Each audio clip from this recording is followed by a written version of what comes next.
Have you ever heard the story of a king known for his great wisdom but ultimately brought down by his large harem? This is the story of Solomon, who is considered one of the wisest, richest, and most powerful kings mentioned in the Bible. He raised Israel to new heights, but his weakness for women led to his downfall. Solomon's love for many women clouded his otherwise good judgment. Even though he had everything needed to be Israel's greatest king, his downfall made him one of the least effective.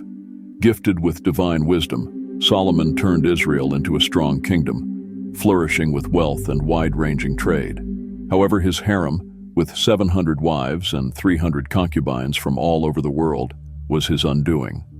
Among them were Egyptian princesses with mysterious looks, noble women from Moab, and women from Ammon, Edom, and Sidon, each with their own stories and ambitions. Within Solomon's magnificent court, his harem became a complicated network of political schemes and delicate alliances. Each marriage was a strategic move to keep peace across his kingdom. Every wife brought a piece of her own culture, making the royal palace a lively mix of different traditions. But this mix of cultures also had a downside, as it introduced foreign gods and practices, weakening Israel's strong faith. Was Solomon's huge harem the reason for his decline? This video explores Solomon's journey, from his unmatched wisdom to his eventual fall. Could he really control his weaknesses? What were the effects of his fall on the kingdom of Israel? Remember to subscribe to this channel and activate the notification bell so you won't miss out on any enthralling biblical narratives. Let's travel back to the ancient city of Jerusalem, around the year 990 BC. It was here that a prince was born, named Solomon, which translates to peaceful and friend of God. His birth was the result of the union between Bathsheba and King David, the valiant shepherd known for slaying Goliath. Solomon's life started under the shadow of a scandalous secret, the adulterous affair between King David and Bathsheba, who was then married to Uriah the Hittite, a loyal soldier in David's army. In a drastic move to conceal his wrongdoing, King David orchestrated Uriah's death by sending him to the front line of battle and instructing the other soldiers to abandon him, leading to Uriah's inevitable demise.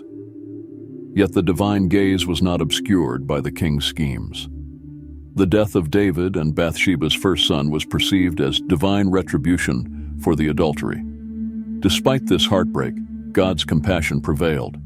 God pardoned King David, and from this act of divine forgiveness, Solomon was conceived, a symbol of reconciliation between the divine and the earthly realms. Raised under the guidance of the prophet Nathan, a wise and mysterious figure, Solomon was nurtured to inherit not only the throne, but also a spirit enriched with deep wisdom and moral insights. While King David managed the kingdom's affairs, Nathan devoted himself to mentoring Solomon, foreseeing a remarkable destiny for him. Nathan recognized Solomon's innate wisdom and potential for greatness. However, he also knew that Solomon wasn't David's eldest, and other sons might contest the throne. Moreover, Nathan was privy to the dark details of David and Bathsheba's past. With strategic acumen, he planned to leverage this secret, setting the stage for Solomon's ascent to power. During intimate discussions with King David, Nathan skillfully sowed the seeds that Solomon, despite being younger, was the destined heir to the throne. Through a mix of strategically chosen words and prophetic visions, Nathan convinced the aging monarch that it was God's plan for Solomon to succeed him. Gradually, David came to recognize and appreciate the potential for a prosperous future under Solomon's leadership. As King David's health declined and he faced his mortality, he summoned the strength to confirm his decision, officially naming Solomon as his legitimate successor. Solomon, though only 15 years old at the time, was acutely aware that his succession was overshadowed by threats of betrayal and rivalry. The solemn warnings from his father resonated deeply with him, instilling a vigilance against those who might seek to undermine his authority. With a resolve uncommon for his age, Solomon undertook a rigorous purge to secure his position firmly. Joab, the chief general who had previously supported Solomon's brother Adonijah's claim to the throne, was among the first to be removed in this assertive display of power. This act served as a clear message that Solomon would not tolerate challenges to his rule. He then decisively dealt with Adonijah, eliminating any future conspiracies against his reign. But Solomon's strategic vision did not end with securing his rule. He also sought to enhance the military capabilities of his kingdom and establish significant alliances. His initial move was to marry the daughter of the influential Egyptian pharaoh, a strategic alliance that promised mutual benefits for both kingdoms. The wedding, featuring the princess adorned in fine silks and exquisite jewels, was not just a political triumph, but also a spectacle of international unity. However, Solomon believed that forming alliances through marriages with powerful women from other lands was the quickest way to expand his kingdom's influence. This perspective would later challenge him. On one serene night, as Solomon rested, he was enveloped in a deep and insightful dream where God appeared to him. With a voice both powerful and full of grace, God invited Solomon to make a wish, saying, "Ask for whatever you desire, and I will grant it to you." With a deep sense of the grave responsibilities he now shouldered, Solomon responded with humility, "You have shown immense kindness to your servant, my father David, because he was faithful, righteous, and true-hearted towards you. Therefore grant me the ability to govern your people with a discerning heart, to distinguish between good and evil. Indeed, who can govern this vast populace of yours without such wisdom?" This plea delighted the Lord, who saw the purity and sincerity in Solomon's heart and his genuine desire to lead wisely. God, pleased with Solomon's selflessness, said, "Because your request is for wisdom to administer justice rather than for personal gain, longevity, or the defeat of your enemies, I will grant what you have asked. I will give you a wise and discerning heart, such that none before you have had, nor will any after you possess." Upon awakening from his dream, Solomon found himself imbued with the most precious of gifts, a profound wisdom and discernment granted directly by God. This transformative moment marked a new era in Solomon's rule, empowering him to lead his people with unparalleled justice, compassion, and understanding. Solomon's wisdom soon became legendary, drawing individuals from various nations who desired to hear his insights and benefit from his profound knowledge. The scriptures note, "And all the kings of the earth sought the presence of Solomon, to hear the wisdom that God had placed in his heart." This profound wisdom was notably demonstrated when two women approached King Solomon, each fervently claiming to be the mother of the same child. With tears streaming and voices filled with desperation, they relayed their respective accounts, each appealing to Solomon to recognize her as the true mother of the child, hoping for a resolution steeped in the wisdom for which Solomon was celebrated. The infant, unaware of the conflict unfolding around him, lay quietly in the arms of one of the women, as tension mounted in the throne room. Solomon, endowed with divine wisdom, listened carefully to the claims of both women. Then, with a discerning look and authoritative tone, he made a startling command: "Bring me a sword, divide the living child in two, and give half to one woman and half to the other." A profound silence enveloped the room, as those present were stunned by the king's drastic proposal. In this tense moment, the genuine mother of the child, driven by a surge of maternal love, cried out in agony, "Oh my lord, please give her the living child and by no means kill him." However, the other woman, displaying a chilling detachment, agreed to the child being divided. It was then that Solomon delivered his decisive verdict: "Do not kill the child, but give him to the first woman. She is his true mother." Through this wise but harrowing test, Solomon had not only uncovered the truth, but also safeguarded the life of the child. The real mother had shown her profound love by choosing to lose her son rather than see him harmed, whereas the impostor revealed her true nature by her willingness to see the child split in two. This remarkable decision quickly spread across the kingdom, leaving the people of Israel in awe of the divine wisdom their king possessed. It is recorded, "And all Israel heard of the judgment which the king had judged, and they feared the king, for they saw that the wisdom of God was in him to do judgment." This incident solidified Solomon's reputation, showcasing the profound wisdom and discernment that God had bestowed upon him. Solomon's judicious and compassionate approach to ruling won him widespread respect and solidified his authority, creating a legacy that would endure beyond his lifetime. Despite these advancements, the people continued their ancient practices of making sacrifices at high places on makeshift altars beneath the open sky, as a temple dedicated to the name of Jehovah had yet to be constructed. Then, Solomon embarked on a visionary project to construct Israel's first temple, a monumental task for which resources were initially scarce. Determined to realize his grand vision, Solomon sought to forge a crucial alliance with Hiram, king of Tyre, a city noted for its expert builders, wealth, and abundant natural resources. Solomon sent emissaries to Hiram with a compelling request. "You are aware that due to the continuous wars against my father David from all sides, he could not build a temple to honor the Lord his God, until the Lord granted him peace from his enemies. Now, the Lord my God has provided peace on all fronts, with no adversary or calamity in sight. Hence, I am resolved to construct a temple for the name of the Lord my God, as the Lord promised my father David, saying, 'Your son, whom I will place upon your throne, shall build the temple for my name.'" Hiram, recognizing Solomon's determination and the mutual benefits such an alliance would bring, eagerly agreed to the proposal, pledging to supply the essential cedar and cypress wood, along with the expertise of his craftsmen. In exchange, Solomon committed to sending substantial provisions and other goods to Tyre, setting up a mutually advantageous trade relationship. With the resources secured through his pact with Hiram, Solomon commenced the construction of the temple in Jerusalem, a formidable endeavor that spanned 7 years. The building process was marked by extraordinary precision and artistry, adhering to divine specifications.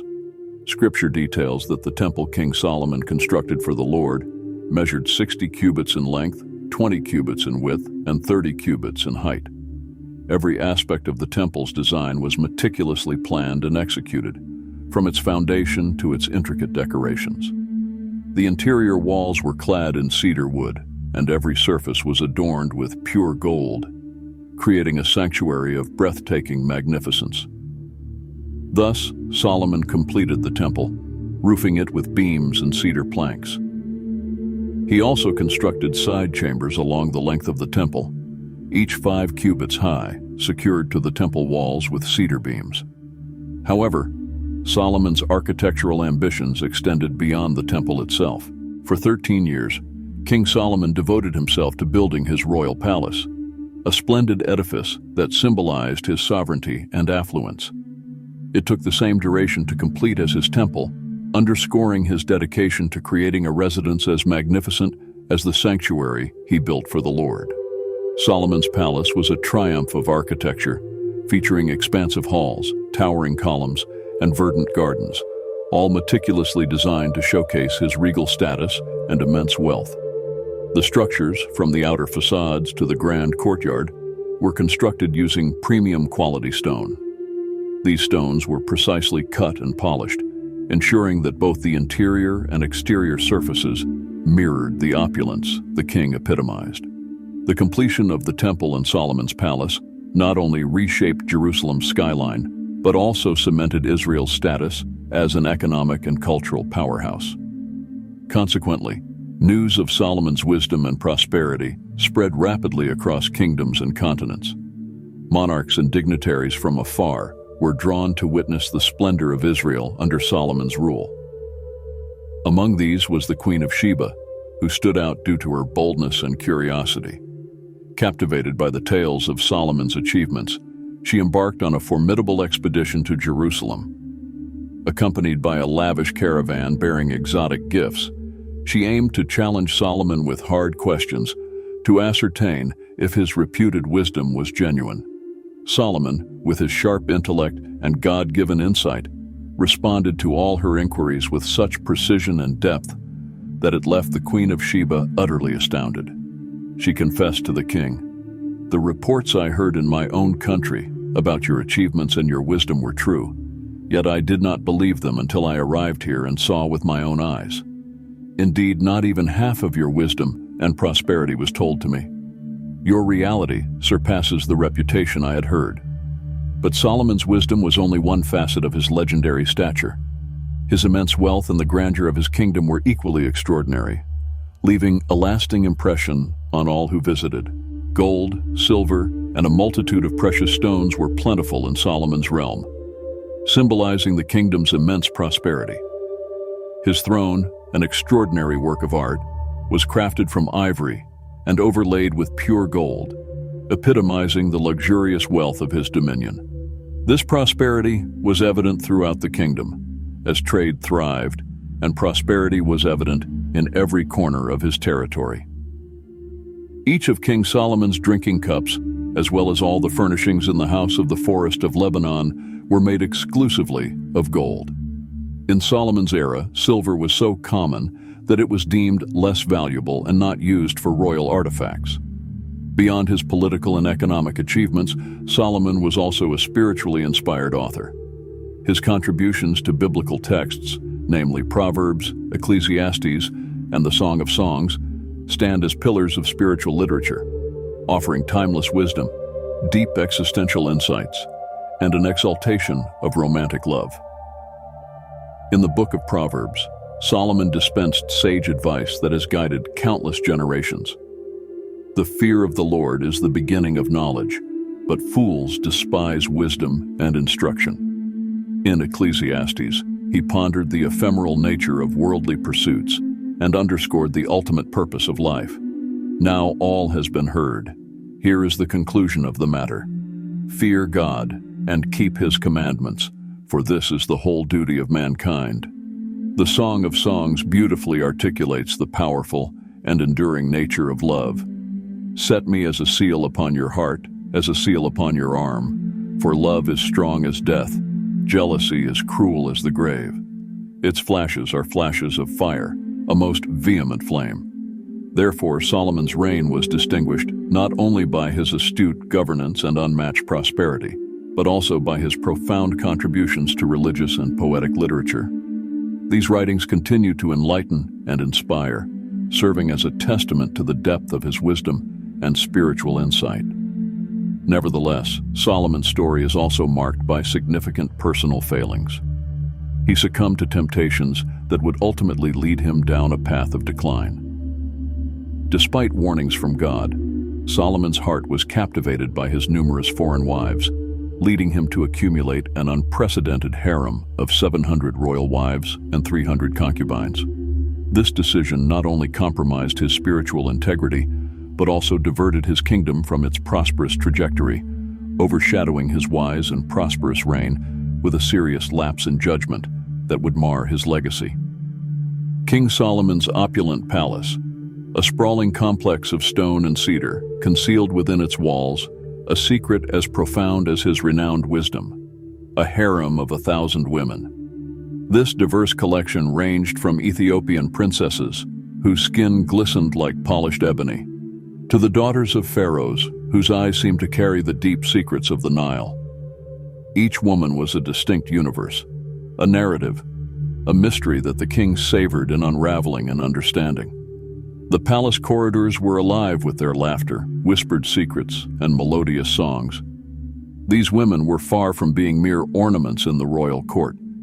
Each played a significant role in the extensive political and cultural mosaic of Solomon's reign. Through these relationships, Solomon forged lasting alliances, established peace with far-off lands, and deepened his understanding of the diverse cultures that marked the edges of his empire. Yet this intricate network of connections also bred a complicated web of intrigue and jealousy, where each gesture of favor from the king could spark hidden rivalries among the chambers draped with lavish tapestries. The splendor of his court and the diversity within his harem, however, cast long shadows. Foreign deities, along with their priestesses and rites, began to infiltrate Jerusalem, posing a challenge to the staunch monotheism of the Israelite people.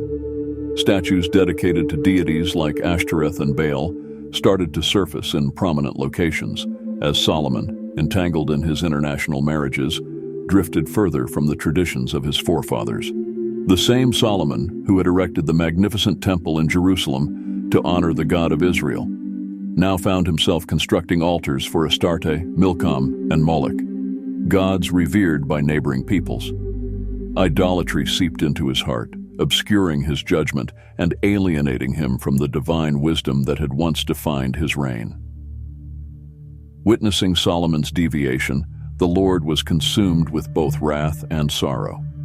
The king, once celebrated for his unparalleled wisdom and prosperity, had forsaken the divine commandments and succumbed to the allure of false gods. Moved by righteous indignation, God confronted Solomon and sternly warned him about the dire consequences of his actions. "Since this is your choice, and you have not adhered to my covenant and statutes, which I have laid before you, I will surely strip the kingdom from you and bestow it upon one of your subordinates." The divine warning reverberated in Solomon's ears like thunder, a stark reminder of the consequences of his actions. The once unified kingdom he had so painstakingly built with wisdom and diplomacy would be fragmented and handed over to others upon his death. His lapses into disobedience and idolatry had planted seeds of discord and division within the nation that once thrived under his rule. Solomon, who was once celebrated for his wisdom and prosperity, had given in to temptation, veering from the path of righteousness. His life would serve as a cautionary tale for future generations, illustrating that even the most wise and powerful can succumb to sin if they stray from divine guidance.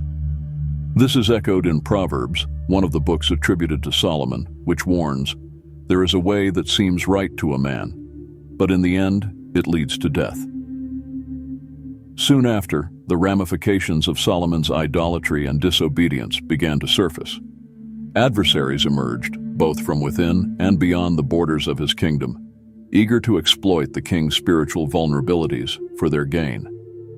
Prominent among these was Jeroboam, a once loyal servant of Solomon, who had been secretly anointed by the prophet Ahijah as the ruler over 10 tribes of Israel.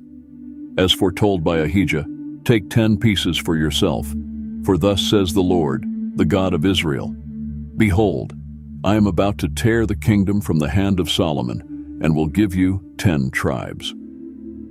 Armed with the knowledge of his destined role, Jeroboam initiated a rebellion against Solomon, aiming to seize control of the kingdom. The stability and prosperity that had defined Solomon's reign were now at risk of being overshadowed by conflict and disunity.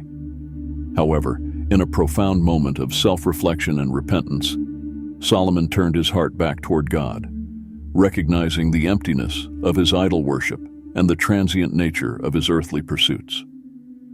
This period of spiritual awakening inspired Solomon to write the book of Ecclesiastes, a moving exploration of life's meaning and the pursuit of fulfillment. In this work, he declared, "Meaningless, meaningless, says the teacher, utterly meaningless. Everything is meaningless." Through these reflective writings, Solomon conveyed his internal struggles, his disillusionments, and his ultimate realization that true contentment and the essence of life can only be found in God. The book of Ecclesiastes remains a vital part of Solomon's legacy, serving as a poignant reminder that happiness found in material wealth and worldly indulgences is fleeting and ultimately unsatisfying. At the center of Solomon's teachings was the principle that true peace and purpose are found by placing God at the forefront of our lives. After a reign spanning 4 decades, Solomon, the wise and prosperous king, passed away. With his final breath, he left a mixed legacy, a kingdom filled with grandeur and wisdom, yet teetering on the brink of division. His son Rehoboam ascended to the throne, inheriting a realm that was already showing clear signs of discord and fragmentation. The death of Solomon marked the conclusion of a golden era of unparalleled wisdom and splendor in the history of Israel. However, His legacy continued to resonate through his writings and the profound life lessons he imparted.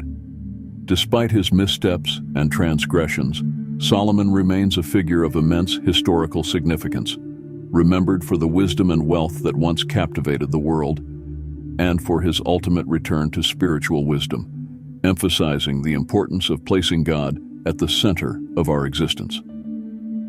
Yet Solomon's story harbors more intriguing aspects not found in the canonical texts of the Bible, but in apocryphal literature like the Testament of Solomon. According to these ancient narratives, Solomon was not merely a wise ruler and prolific builder.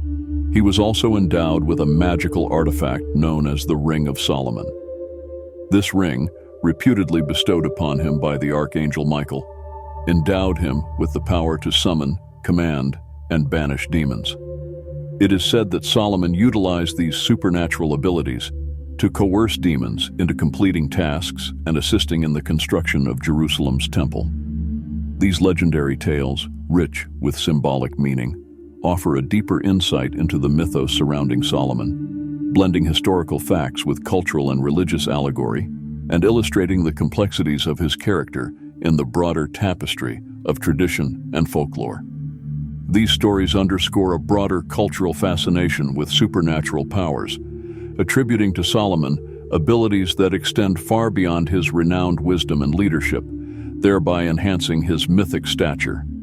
As a result, Solomon's narrative serves as a profound reflection on the human condition, illustrating that even the most wise and powerful are vulnerable to temptation and sin, but also highlighting the boundless grace and forgiveness that God extends to those who sincerely repent and seek divine guidance. Solomon's extraordinary wisdom, however, did not develop in isolation. It was significantly shaped by his mother, Bathsheba. Her role was pivotal, not just to his reign, but also to his personal growth. Bathsheba's insights and counsel were instrumental in forging Solomon's character and kingship, positioning her as a central figure in his life and governance.